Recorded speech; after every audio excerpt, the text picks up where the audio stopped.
Jangan kau apa-apakan, karena mereka belum paham. Kanu ngewa sing nyaah, kanu geuleuh sing deudeuh, kanu pedit sing asih.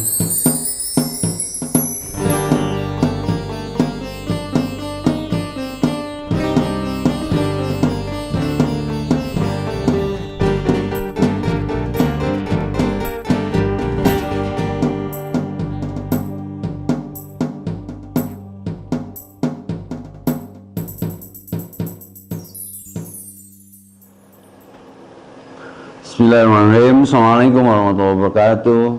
Kembali di BBR buka bareng Epri Effendi. Tak terasa sudah hari keberapa ini. Yang jadi persoalan bukan perjalanannya, terisi dengan kualitas seperti apa amalnya. Maka untuk menjaga stabilitas, integritas, kredibilitas amal kita, pemirsa BBR, ada hal yang perlu diangkat dan diungkap bahwasanya ini perlu ekstra kesabaran. Siapa orang yang bersabar?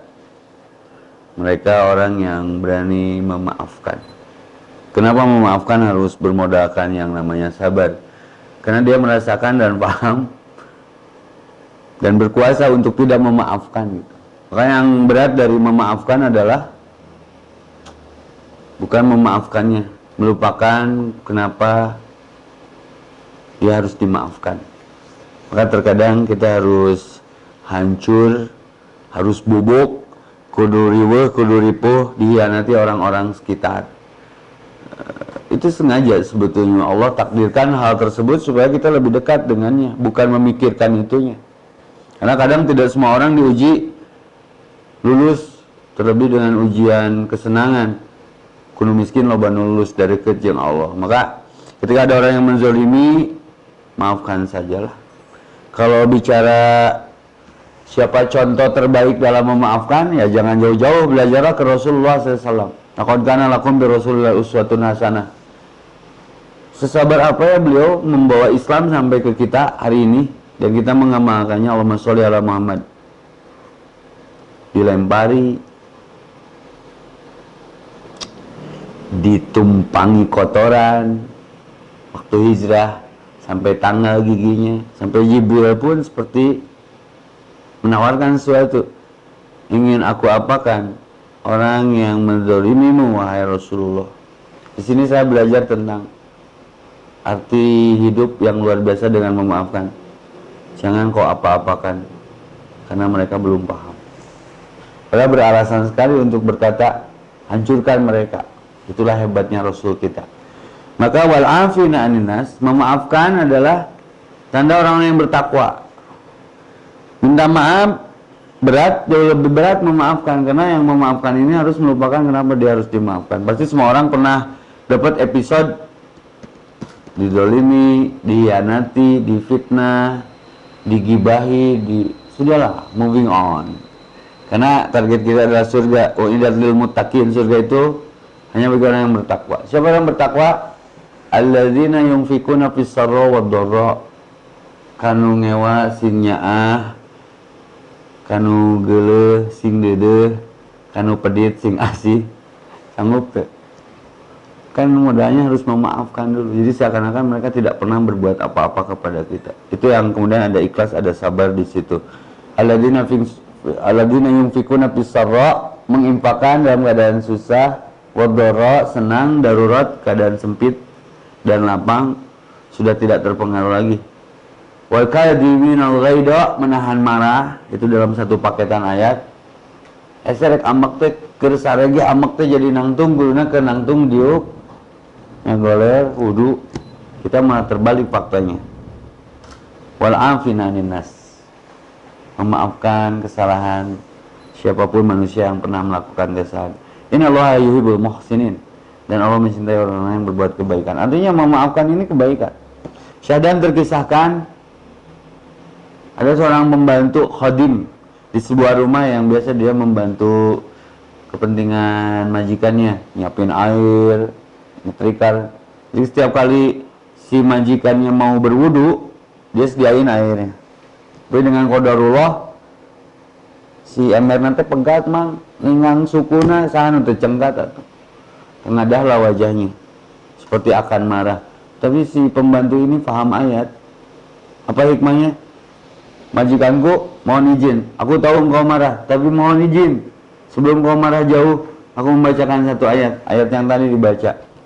Sungguhnya orang-orang yang menginfakkan rizkinya dalam keadaan senang dan susah, selalu menahan marah, selalu memaafkan manusia.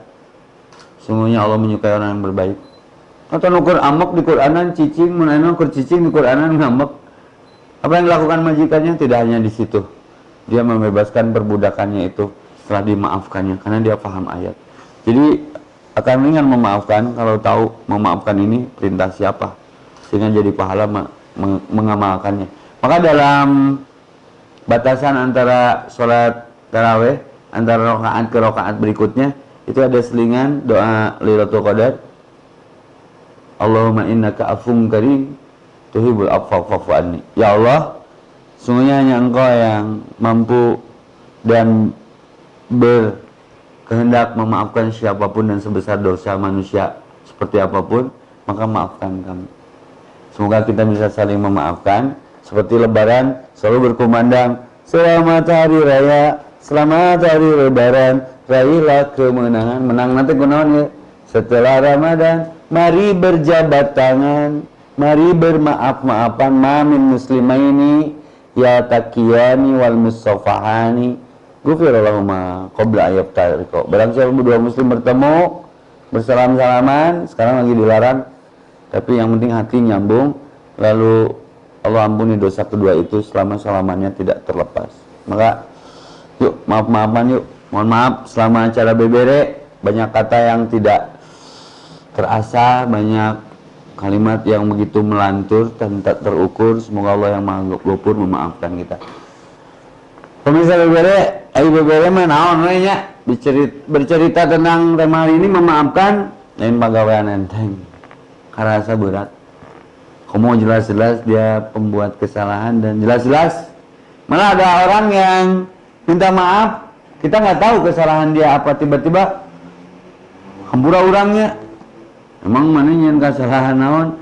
Nu tadi naik hampura setelah dia menjelaskan kesalahannya, kita jadi marah bukan memaafkannya. Maka catatannya untuk terjadi maaf memaafkan, sudahlah apapun yang pernah kita lakukan terhadap orang lain, kalau minta maaf saja, jangan diungkap lagi kesalahannya. Kalau tahu jadi persoalan baru, dan yang mau memaafkan sudah jangan mengingat-ingat, karena hancurnya data keikhlasan itu dengan mengingat-ingat. Maka moving on, lupakan. Fa aslihu baina akhwaikum, islahkan seakan-akan tidak pernah terjadi apa-apa. Contohnya adalah ketika meminjam uang, buru-buru bayar. Ketika dia tidak berminat untuk membayar, kelihatannya sudah bebaskan saja. Biar dia urusannya sama kita bebas, urusan dia sama Allah, biarkan dia yang berurusan dengan Allah. Itulah sekelumit tentang maaf, memaafkan. Maka innakat afun karim tuhibul afwa fa'fu anni. Kalau ingin dipeluk Allah dan mendapatkan kemaafannya dari sebesar apapun kesalahan kita, maafkan orang lain, insya Allah Allah maafkan kita. Ringankan beban orang lain, karena memaafkan pun berat, nanti Allah ringankan beban kita. Kalau kita suka pengampunan Allah, ampuni siapapun yang pernah bersalah kepada kita. Apa keuntungannya? Ketika ada seorang berbuat kezaliman, makanya kenapa ringan memaafkan seperti Rasulullah? Karena paham, kalau seorang menzalimi kita, itu keuntungan buat kita. Satu apa? Kebaikan seorang itu pindah ke kita, kejelekan kita diambil orang lain. Maka memaafkan jadi seperti gratis bagi orang yang sudah ikhlas dan paham tentang arti kata dan kedalaman memaafkan. Sudah, maafkan saja apapun yang terjadi. Kebijakan harus jadi kebajikan, jangan kebajakan. Dan memaafkan adalah kebijakan yang akan lahir jadi kebajikan. Maka kalau lebaran rame, idil wal faidin. Semoga kita dikembalikan kepada kelompok orang-orang yang mendapatkan kesempatan untuk kembali kepada Allah. Satu kata kuncinya, maaf, memaafkan. Taqabbalu minna wa minkum siyamana wa siyamakum. Semoga apapun kesalahan, seluas apapun dosa, penat, nista, maksiat yang pernah kita perbuat, Allah maafkan kita. Di tema ini ada satu kata kunci, maafkan siapapun yang pernah melakukan kezaliman, kesalahan, dan berbuat salah terhadap kita. Sanggup? Kuncinya ada di kesabaran. Kenapa maaf perlu ekstra kesabaran? Karena harus melupakan. Kenapa dia harus dimaafkan?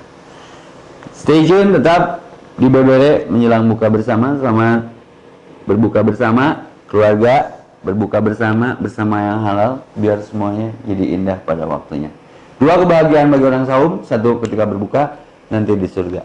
Mohon maaf atas segala kurangan. Usikum wa nafsi bittaqallah faqad fazal muttaqun. Semoga dengan wasiat ini Allah menggolongkan kita kepada orang yang bertakwa, karena kesanggupan kita memaafkan terhadap apapun yang tidak enak dirasakan dalam kehidupan. Assalamualaikum warahmatullahi wabarakatuh.